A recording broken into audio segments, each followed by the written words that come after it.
Jangan bandingkan rizkinya dengan rizki tetangganya, beda bu. Ada orang tetangganya beli AC, dia yang kepanasan. Tetangganya beli mobil baru, dia yang masuk ambulan. Yang dia khawatirkan kalau tetangganya beli rumah, dia yang masuk ke dalam tanah. Artinya apa? Inna lillahi wa inna ilaihi raji'un.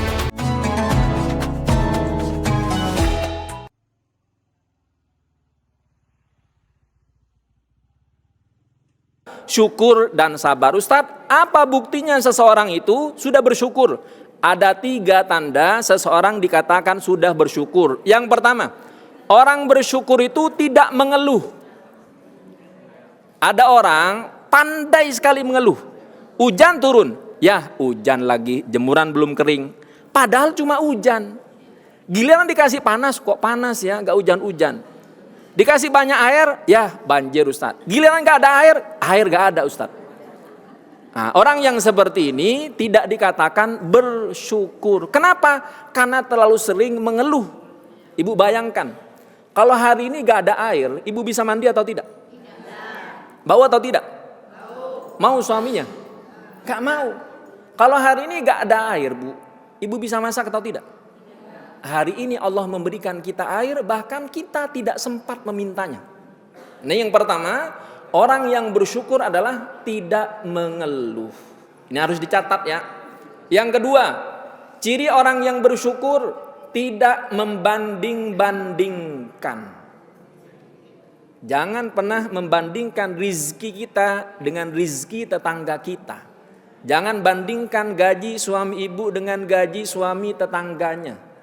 Jangankan saudara, jauh dengan saudara yang jauh, tetangga dengan tetangga.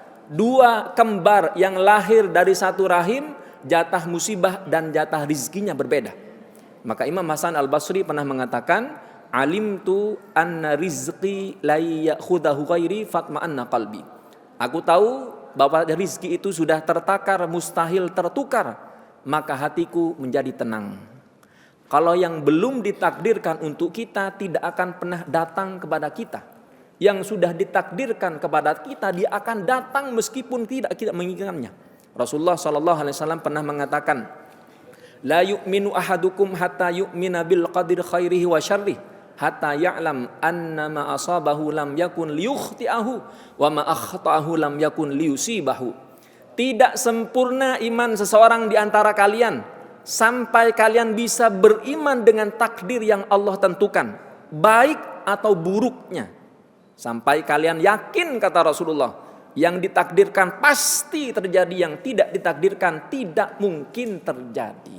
Ibu menikah dengan suami yang sekarang kira-kira sudah Allah rencanakan atau kebetulan? Allah rencanakan atau kebetulan? Ibu masih ingat nggak pertama kali ketemu sama suaminya? Ingat. Di mana bu? Tetangga. Oh tetangga. Ini nikah paket hemat, ini nggak perlu mudik.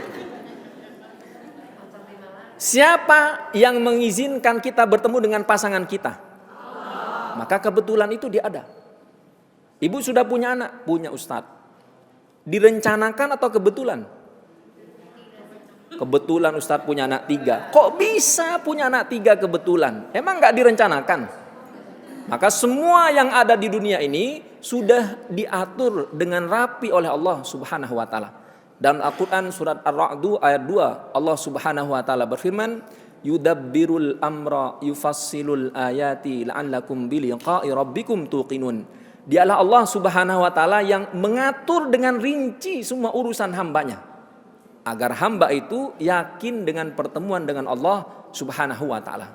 Ini bukti yang kedua, orang yang bersyukur itu tidak mudah. Yang pertama, tidak mudah mengeluh. Yang kedua, tidak membanding-bandingkan. Jangan bandingkan rizkinya dengan rizki tetangganya, beda bu. Ada orang tetangganya beli AC, dia yang kepanasan. Tetangganya beli mobil baru, dia yang masuk ambulan. Yang dia khawatirkan kalau tetangganya beli rumah, dia yang masuk ke dalam tanah. Artinya apa? Inna lillahi wa inna ilaihi raji'un. Tanda syukur yang ketiga adalah tidak menyalahkan. Yang pertama tidak mengeluh, yang kedua tidak membandingkan, yang ketiga tidak menyalahkan. Ibu tolong jawab dengan jujur. Dalam kehidupan rumah tangga ini selalu cocok atau ada cekcoknya? Ada cekcoknya. Ketika cekcok kira-kira yang salah siapa? Suami atau istri? Istri atau suami? Siapa yang salah?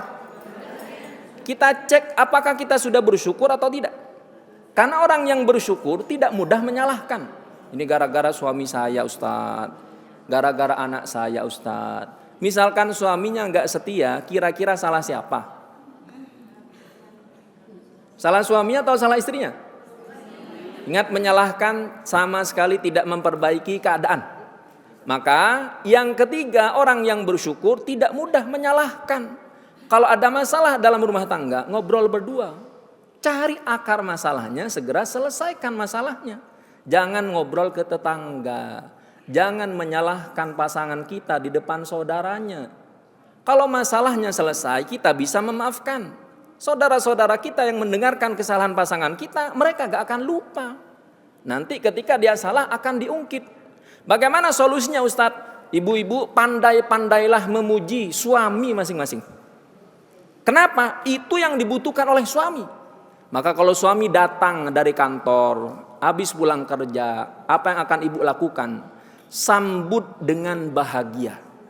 Selamat datang kakandaku Arjunaku. Itu suami yang lagi puyeng, Bu. Kok tumben nih istri saya nih? Mulai mikir, oh ada perubahan. Ternyata ada gunanya istri saya ngaji di Baitul Hakim, Ustaz. Puji suaminya, Bu. Puji suaminya. Ibu kenal dengan suaminya. Dia tidak punya hubungan darah dengan ibu.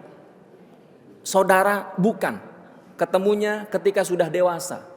Dia memberikan semuanya untuk istrinya, untuk anaknya. Dia pekerja dari pagi sampai malam. Gaji untuk anak, untuk istri, untuk dia. Kadang mau makan aja gak jadi, Bu. Ibu jangan pikirkan suami ketika di luar kantor. Jangan pikirkan suami ketika di luar rumah. Dia mungkin gak ngeluh. Kenapa? Malu. Tapi begitulah laki-laki, kalau diberikan kebaikan, dia akan tetap ingat kepada istrinya.